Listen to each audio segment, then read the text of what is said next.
जय श्री कृष्णा। राधे राधे।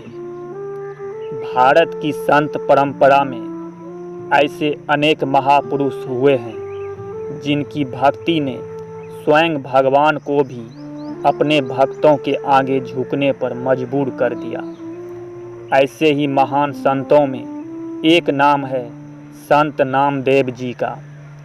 संत नामदेव केवल एक संत ही नहीं थे बल्कि भगवान विट्ठल के अनन्य भक्त थे।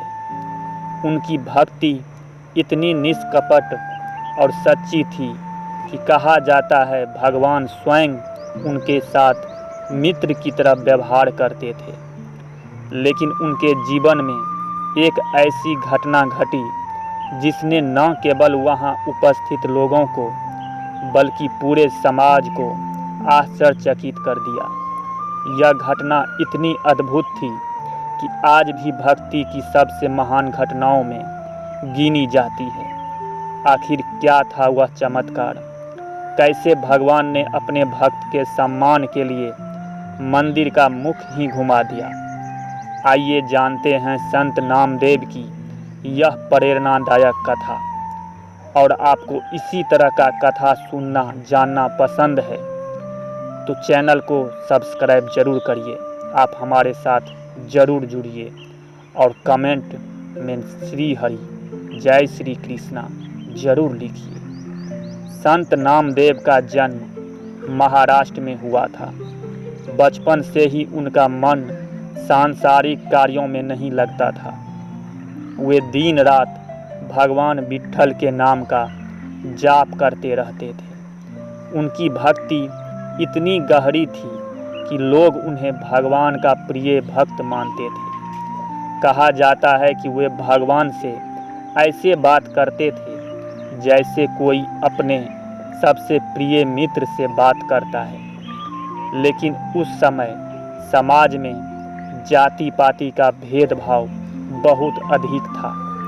कई लोग किसी व्यक्ति की भक्ति को नहीं बल्कि उसकी जाति और सामाजिक स्थिति को महत्व देते थे।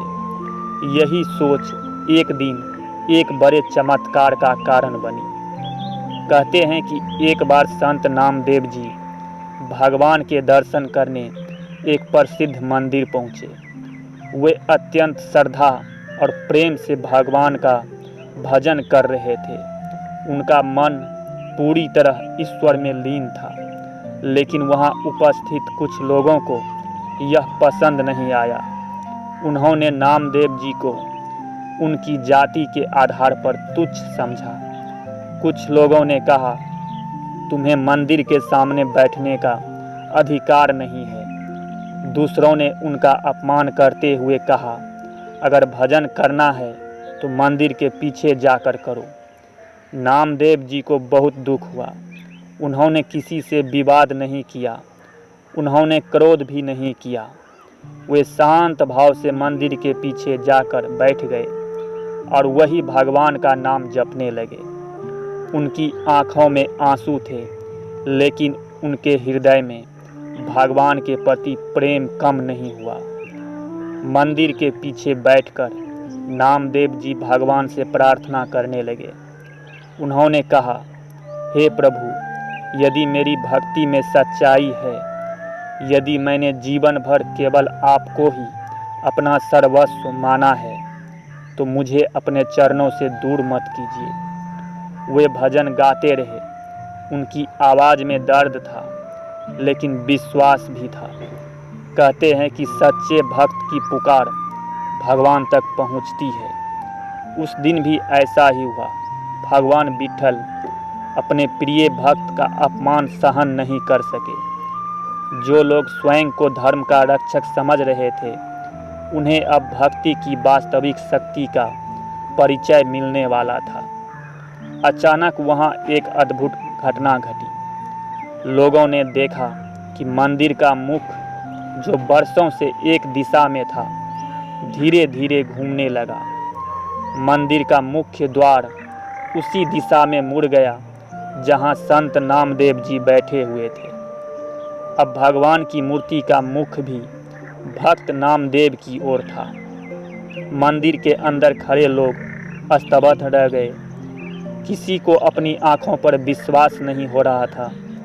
जिन लोगों ने नामदेव जी का अपमान किया था वे भय और आश्चर्य से कांप उठे। उन्हें समझ में आ गया कि भगवान के लिए जाति, धन, पद और प्रतिष्ठा का कोई महत्व नहीं है। भगवान केवल सच्ची भक्ति देखते हैं। आज भी इस घटना की स्मृति से जुड़ा स्थान पंजाब के गुरुद्वारा श्री घुमान साहिब और महाराष्ट्र की संत परंपरा में श्रद्धा के साथ याद किया जाता है। यह चमत्कार देखने के बाद सभी लोग संत नामदेव जी के चरणों में गिर पड़े। उन्होंने अपनी गलती स्वीकार की और क्षमा मांगी। नामदेव जी ने किसी के प्रति द्वेष नहीं रखा। उन्होंने कहा, मनुष्य की पहचान उसकी जाति से नहीं, उसके कर्म और भक्ति से होती है। यही संतों की महानता होती है। वे अपमान का उत्तर क्रोध से नहीं बल्कि प्रेम और क्षमा से देते हैं। दोस्तों, संत नामदेव की यह घटना हमें एक बहुत बड़ा संदेश देती है। ईश्वर के दरबार में किसी की जाति, धन या बाहरी पहचान नहीं देखी जाती। भगवान केवल हृदय की पवित्रता और सच्ची भक्ति को स्वीकार करते हैं। जो व्यक्ति अहंकार छोड़कर प्रेम, करुणा और श्रद्धा के साथ ईश्वर का स्मरण करता है वह भगवान के सबसे निकट होता है। संत नामदेव का जीवन हमें सिखाता है कि सच्ची भक्ति में इतनी शक्ति होती है कि वह असंभव को भी संभव बना सकती है। यदि आपको यह कथा प्रेरणादायक लगी हो तो वीडियो को लाइक करें, चैनल को सब्सक्राइब करें और कमेंट में लिखें, जय विठल, जय संत नामदेव। धन्यवाद।